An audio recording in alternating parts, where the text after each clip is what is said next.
ఎవరైనా భారతీయ యువతి ప్రసవ సమయంలో ఎలాంటి వాతావరణంలో ఉండాలి? ఏం చేస్తే గర్భిణికి పురిటి నొప్పుల సమయంలో ఆహ్లాదంగా ఉంటుంది? ఇలాంటి ప్రశ్నలకు ఉపాసన కొణిదెల వద్ద సమాధానం ఉంది. ఉపాసన ఇదివరకు తన బిడ్డ క్లింకారాకు జన్మనిచ్చినప్పుడు ఎలాంటి అనుభూతికి లోనైందో వెల్లడించింది. రామ్ చరణ్ సతీమణి విలాసవంతమైన సౌకర్యాల నడుమ ఆసుపత్రిలో క్లింకారా కొణిదెలకు జన్మనివ్వడం గురించి ఓపెన్ అయిపోయింది.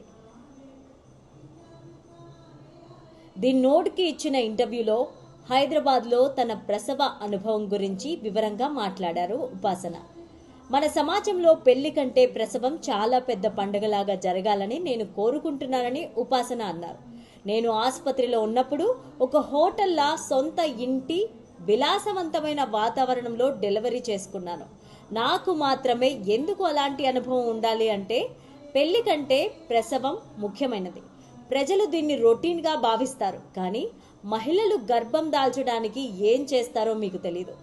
గర్భస్థాన సమయం, ప్రసవానంతర సమయంలో పెళ్లి కంటే ఘనంగా ఒక బిడ్డను కనడం సంబరంగా ఉండాలి అని అనుకుంటున్నాను అని ఉపాసన అన్నారు. ఇక రామ్ చరణ్ ఉపాసన దంపతులు జూన్ 20న హైదరాబాద్లోని అపోలో ఆసుపత్రిలో తమ పాప క్లింకారా కొణిదెలకి స్వాగతం పలికారు. పెళ్లైన 11 సంవత్సరాల తర్వాత ఈ జంట తమ మొదటి బిడ్డను స్వాగతించారు. వారి కుమార్తె పుట్టిన తర్వాత కొణిదెల కుటుంబం ఆనందానికి అవధుల్లేవు. ఈ వేడుకను తమ ప్రియమైన వారితో సెలబ్రేట్ చేసుకోవడానికి ఆ కుటుంబం వేచి ఉండలేదు.